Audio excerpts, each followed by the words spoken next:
Get 3 months of local news for just 99 cents a month. You'll get unlimited access to the news you need to stay engaged and connected to your community.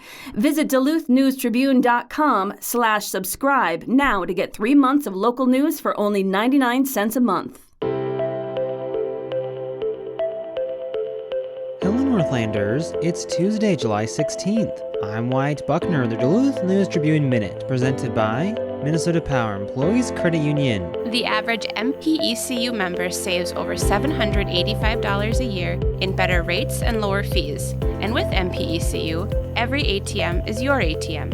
With their free checking program, you get ATM fee reimbursements at any ATM anywhere in the U.S. Check out Minnesota Power Employees Credit Union's services online at mpecu.com or visit their offices in downtown Duluth, Arrowhead Road, or Miller Trunk Highway. Now here's today's headlines.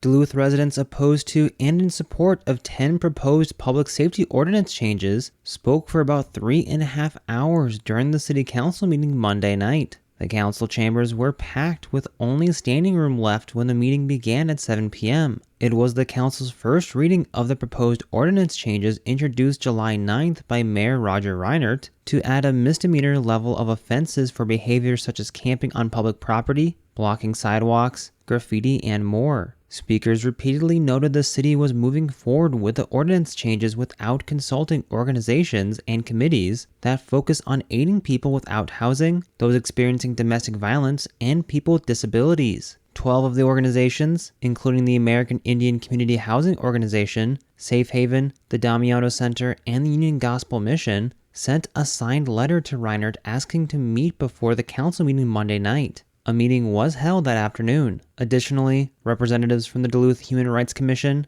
Commission on Disabilities, and the Duluth Non-Binary, Queer, Trans, Two-Spirit, Lesbian, Gay, Bisexual, Intersex, and Asexual Commission raised issues about not being consulted. John Cole, Executive Director of CHUM, noted a lack of space for more people experiencing homelessness. He said the same is true for every shelter in the city. When the ordinance package was introduced, Police Chief Mike Sanoa noted the misdemeanor charge could open the door to more services, such as diversion programs and participation in the South St. Louis Mental Health Court's Misdemeanor Plus program. St. Louis County Commissioner Ashley Grimm said it is not the intention of such programs to create more criminal charges. Grimm noted the county dedicated $600,000 to creating a resource website for people experiencing homelessness, but the city has yet to approve a site. Another issue continually raised by speakers was the ordinance change that would create a misdemeanor for obstructing streets or sidewalks as a group without a permit. Duluth Central Labor Body President Derek Peterson took issue with that ordinance as it could prohibit members from striking publicly. Speakers also addressed the pro-Palestine encampment at Priley Circle and how the ordinances would impact them.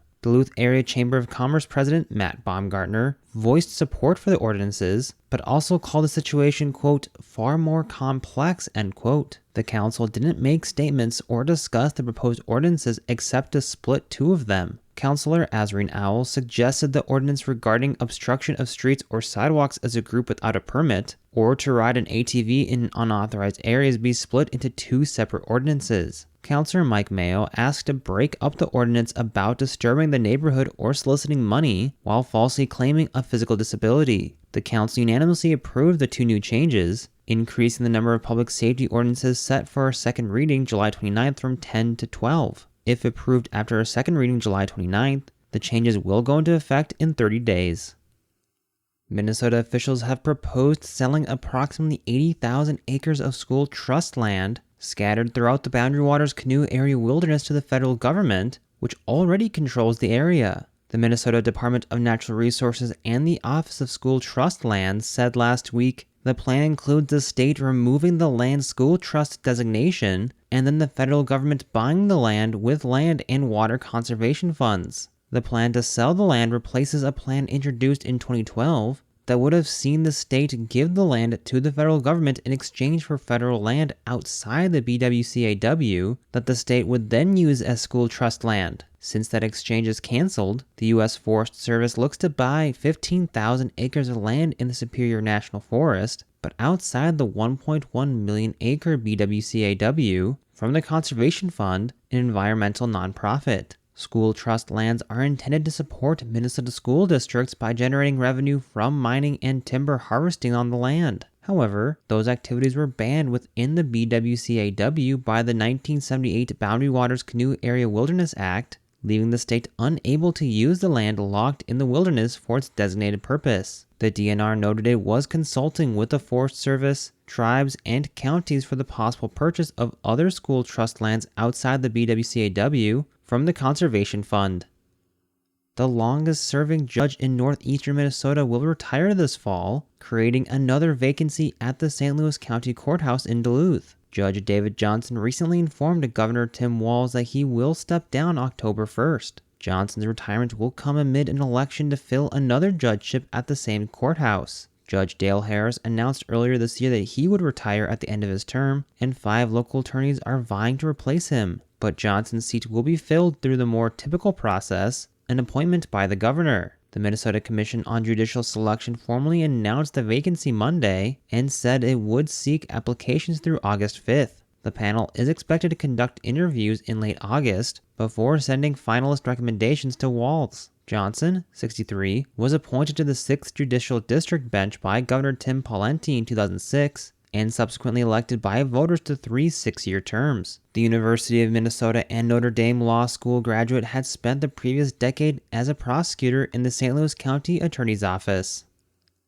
Now here's a look at your forecast, brought by News Tribune's Northlandia podcast. Good morning. This weather forecast for the Duluth area. Mostly sunny and becoming breezy today. Northwest winds increasing to about 10 to 20 this afternoon with a high in the low to mid 70s. Clear and cool tonight, dropping down to around 50 degrees. And then for Wednesday, generally sunny with a high in the lower 70s. Could see temps dipping down below 50 degrees by Wednesday night, Thursday morning. After that, we'll start warming up.